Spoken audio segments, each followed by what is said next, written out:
Hey guys, I'm back for another video, and today we are going to be doing an interview.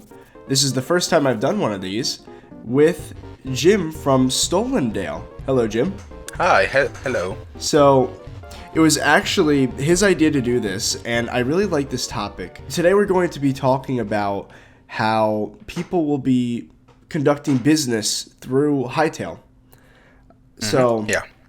I would say we both have quite a lot of ambition in this department. So I'll start with you first. So what would you like to say about Stolendale? What are you guys all about? Okay, so Stolendale, right now we're first of all it's an immersive RPG game which is based on cards. That being said, imagine being something like a high pixel warlords, but the difference is that instead of having players fighting alongside you, you can summon your own cards. Hearthstone style, Clash Royale style, which they actually fight for you. So it's via AI, of course. Our goal on day one is to have all the cards being exportable and being sent over to your home door, so you can play from your living room and your couch with your friends and whatnot. So it's That's the huge. a physical card game. Physical card game and a virtual card game, yeah. Nice. Which has some RPG mechanics and whatnot in it. Clash Royale. Okay. Yeah, I've seen some gameplay from Clash Royale. Okay, that makes more sense. Yeah, something like that. Yeah, it's definitely unique. There's a lot of YouTubers out there. There's a lot of potential server owners. This is the first time I've seen a card game come up, and I admire the effort to not only do something different, but to be making a physical product and mailing it to people. I can only imagine the logistical. That's the most. Yeah, that's a nightmare. Yeah, we have like 10 or 50 contacts with fulfillment centers around the globe, so that's good. But it's a I mess. can't wait to. I might even splurge and get some myself when the game comes out. Oh, that's good. The rumor has it that you've met with Noxy. I saw some stuff on Twitter about that. Yeah, that's true. So was it you personally or someone from your team? It was me, Nathan, the founder of the project. Nathan had to go because he would be missing his train, but I stayed for quite longer than that. That's really cool. Well, I have a note, so I can't really say much, but you can ask ahead and. Yeah, so from what I understand, you signed an NDA. Yeah, something like that. Okay, it wasn't really an NDA, but I want to keep a good relation with the Hytale team, so. Of course. I can't say much, but what I can say is that I do understand the decision on waiting for the updates and the blog posts, because what I've seen it's really really good, and there's certainly a lot of effort done in it. Which, by the way, I didn't really see much. It was like 20 seconds video. Okay. With like a new feature, but that's it. So that's pretty cool. You got to see like this exclusive video. Yeah, it was like a small clip. Yeah. Nice. Yeah. So I, of course, am also doing a business venture. I have what's called Button Press Studios. So it's like a game dev thing. And one of the first, it's like a game development studio. And we put together teams of students, kids, my age, anywhere from middle school to college, maybe even some post-grads that haven't gotten the chance to work on any official projects yet, but they have a really strong portfolio of things they've done before for fun. And Button Press scoops them up and puts them in a project. And the first project will be the Blockshot Network, which will be a Hytale gun server. So a lot of competitive... Yeah, I've seen that. Yeah, competitive online multiplayer. I'm super excited. It's combining aspects from all my favorite games, Call of Duty, Fallout, Halo, CS. It's like crazy. So it's something like an FPS kind of server. Yeah, okay, that seems nice. Our title is the Hytale FPS Network. Okay, yeah. So are you guys planning on an online presence? You said that you are going to have an online version of the card game. Is there going to be an in-game server as well? Or will it be like through its own website, like something like Magic the Gathering or something like that? Virtual game is via Hytale. As I told you, it's something like a combination of worlds from Hypixel. And and there is another part for the server that's something like for the grinding, so you get more cards and a lot more cards. The grinding thing is more like Windcraft. Okay.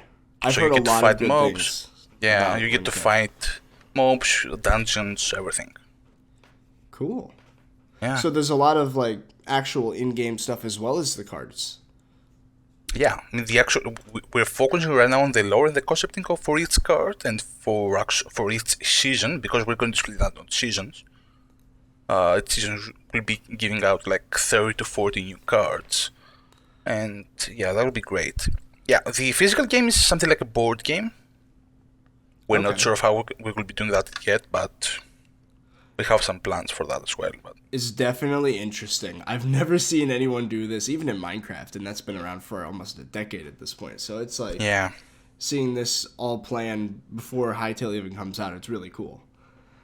I definitely like the idea. So that's us, right? That's Stolendale and that's Blockshot. So I have a Yeah. couple questions about Hytale as a whole, right? So there's been a lot of criticism from the Reddit community specifically towards content creators and entrepreneurs, and their main argument is that people are only doing all of this for money. Regardless if that's true or not, do you think that it's wrong for them to think that way?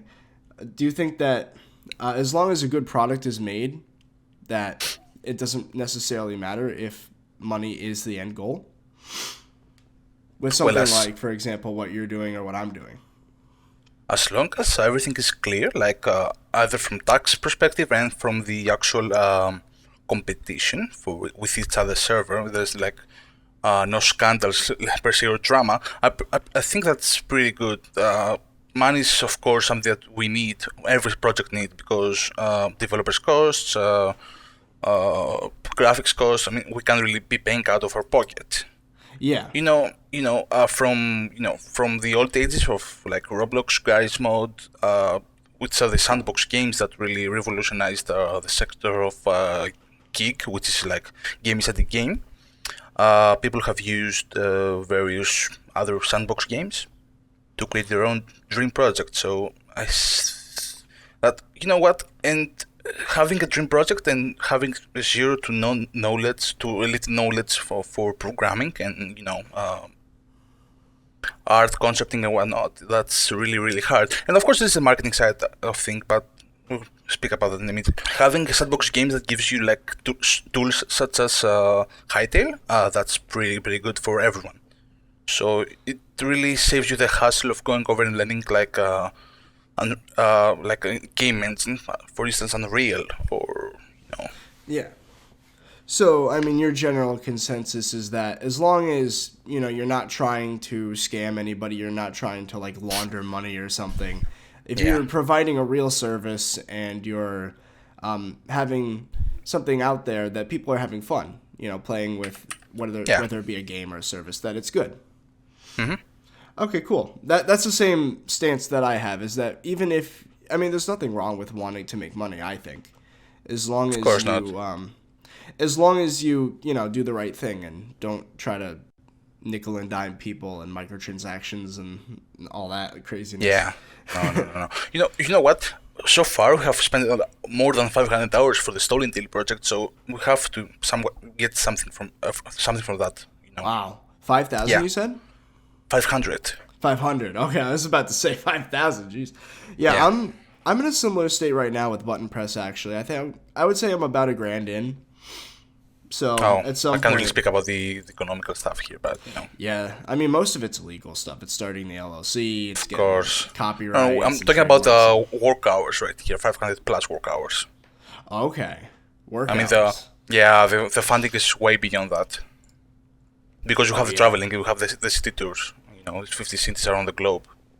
I don't even know how many hours have gone into Blockshot so far between the 80-something staff. Yeah, it's craziness. But it's cool that we're on the same page, though. I mean, you have a lot of people running on the Blockshot right now, as I see on your Discord. Oh yeah, we I would say our thing though is that as with any button press project, a lot of it is volunteer, but there is the opportunity for people to make money, and it will work in a similar way to independent contracting. So for right now, everybody's they're just doing things for fun. Yeah. And once we get up and running, the people that I think deserve it will get, an off-the-books bonus. I think I'll just throw them some compensation because what they did really made it possible, right? And then after that, I'll set up a job board where something like, okay, we need to add a new weapon to the game, and that will be considered a project that has a set deadline and price that, or like what they would get in return. I'm thinking that's my current thoughts on how that would work. I don't know if. So you said you're going to have. Well, you have 500 hours of work put in so far. Are you going to have something like paid employees that are beyond contractors, like they're actual Well, yeah, hourly paid? I'm actually. I mean, they're actually contractors for the Howdy company. Some of them, some of us are Okay. other employees or contractors. But most of the people working on the project are right now volunteers, and we're actually looking for volunteers. So if you don't mind, I will send you links you can put on the description. Yeah, of course. Okay, so we don't pay volunteers, but we will on Gamelands. We have partnered with Zetsful, which is like an online platform that help us reward our people with free Hulu, Spotify, Netflix, and some other credits. So it's not much, but it's the most we could do right now because of all the expenses right. It is definitely an awkward position when the game's not out yet, and you're just kind of like you basically need to have volunteers for now. But Yeah, for now. it's funny, we're in a very similar spot. Yeah, it is. Just for fun, when do you think the game's coming out? Now that we've seen the most recent blog post where they're like, all right, we're not doing a weekly blog. Now it's whenever we feel like it, every couple weeks. When do you think? My original estimate was May, but I don't think that's going to happen. No, it's not going to be this summer. Sorry to say that. Well, Yeah. it's really hard to say because you know what? I believe it should be December, which is like Xmas holidays, Christmas holidays. So Okay, so you're that would be going for that like would be good. Yeah, so you're thinking a whole year after the release of the announcement trailer. yeah. Okay. Is there any particular reason, or is it just a feeling? No. What I can say that I think Tonkshu won't have an issue for me revealing that it's that all the hype really got some of their stuff and everything running a bit postponed or pushed back because they wanted to be perfect. Yeah. The whole hype really pushed back. Yeah. They weren't expecting all that hype, and that really pushed back stuff. Yeah, I mean, from what I understand, they were expecting 200,000 views maximum on the trailer, and that they would Yeah. just have a casual release. Maybe it would get like a cult following. But now, it's But you gone know what? beyond What mainstream. I've been saying constantly is that if you go to the Hytale.com, the actual Hytale page, and you go to the job section, there are actually two QA positions open, which is quality assurance, which AKA is the people who test the game on their behalf. That being said, I believe that if these two positions are not fulfilled, the game will be. It will take a lot of time for us to see the game. Okay. So you would say that a hint that release is sooner rather than later if those positions are filled. That's what I believe. Yeah. Okay. I mean, that's a fair assumption to make. When they close job applications, that means that they probably at least can estimate a release. I would Yeah. imagine. Yeah. Okay, cool. Again, going on the criticism aspect of things, right? Mm-hmm. With the entrepreneurial stuff. There's also been YouTubers like me making a lot of content for the game. And again, there's been more controversy surrounding, I guess, I don't want to say the wrong things here. So, I don't know if you know about the drama between Hytale Hub and Hytale News a few months ago. I've heard something, but didn't really. Okay, yeah. So I there's a wasn't. lot I of, wasn't as active to the community back then. I mean, it was like 2 months ago. I Yeah, it was started about 2 months investing. ago. I started investing in the community on April, so like at the end of March, something like that. So Yeah. not being up to date So with everything. there's been so I'll catch you up quick. I'm gonna try to be as neutral as possible in this whole thing. Before I even say anything, right? None of what I'm about to say has been confirmed. Each side accuses the other of some very similar things. So Hytale News, it all started with they made a copy site to Hytale Hub called, I think it was called HiHub, something like that. And then it started this whole thing where they started to fight. They would get in voice chats and be very nasty to each other.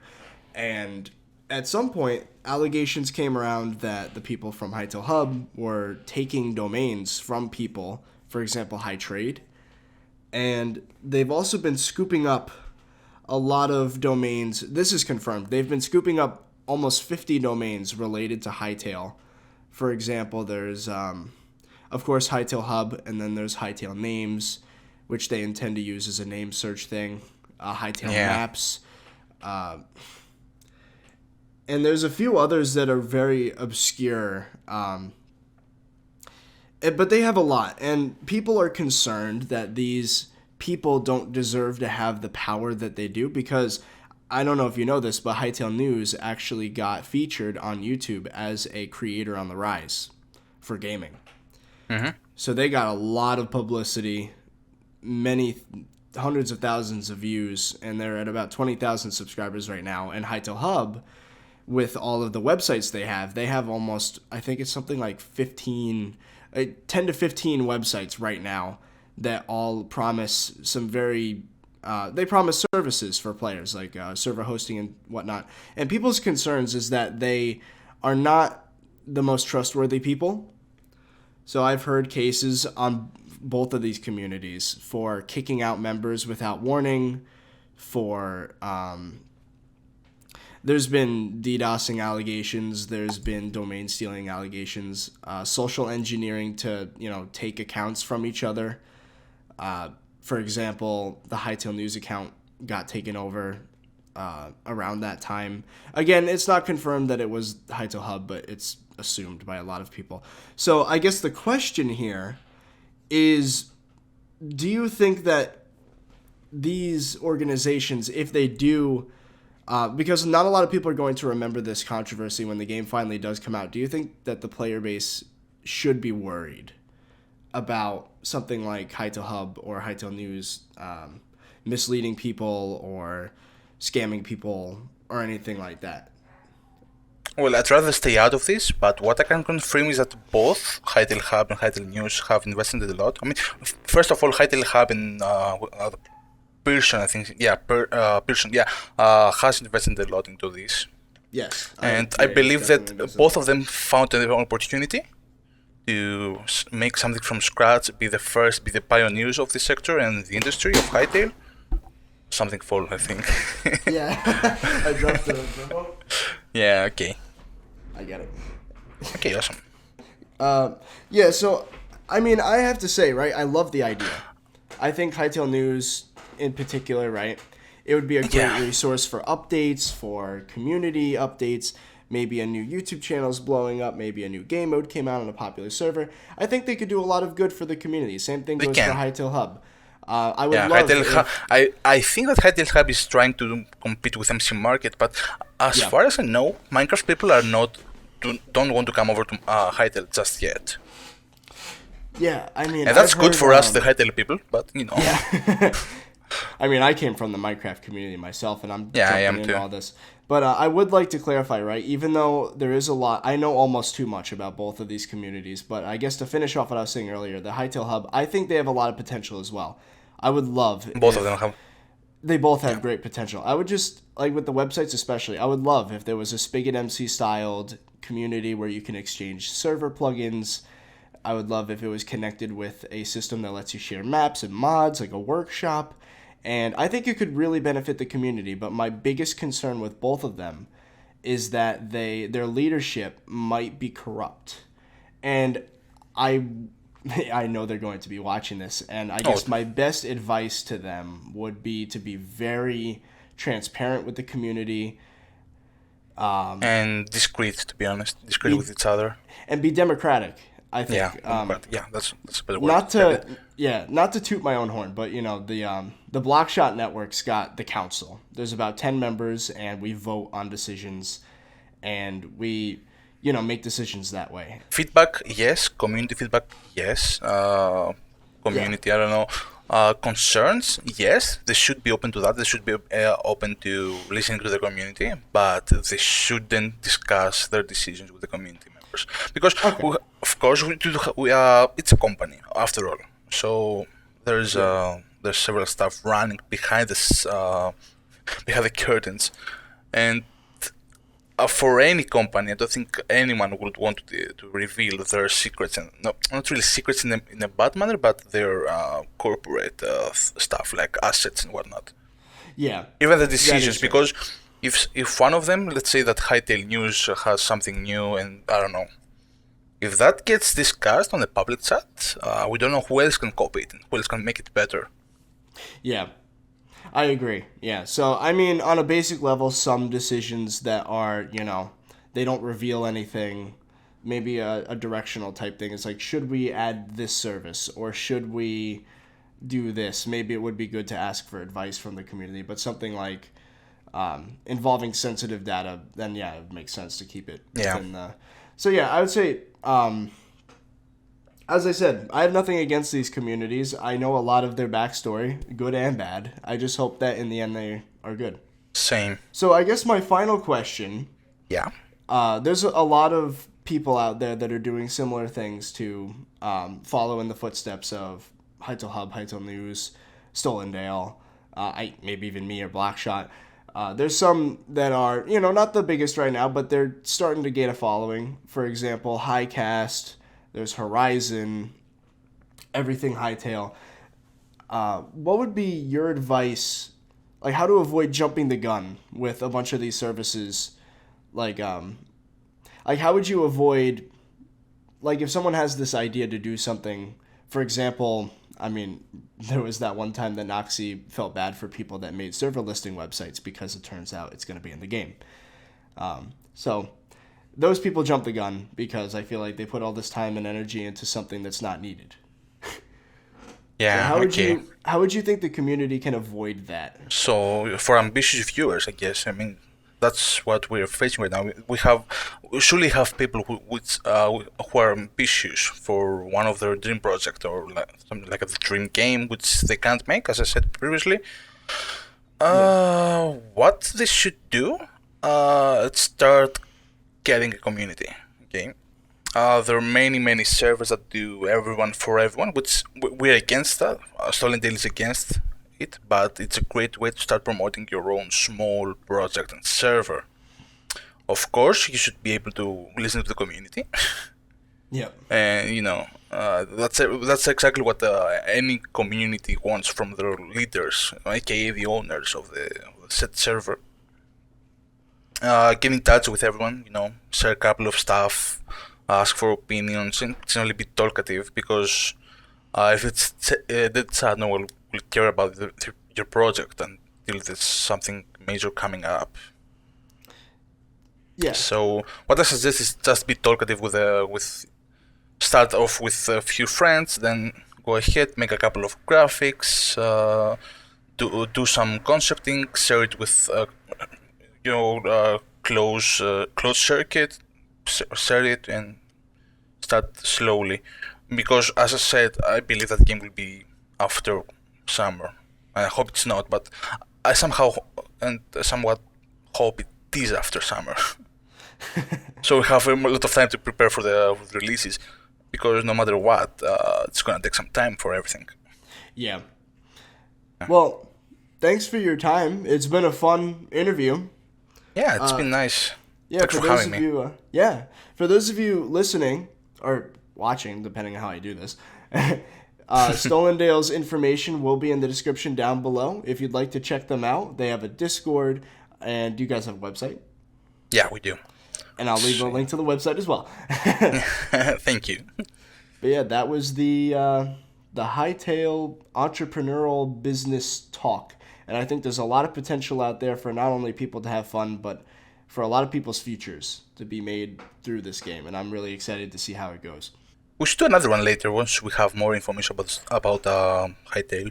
Oh yeah, of course. It'd be cool to do that. Yeah, once we have like actual substance to work with. Yeah.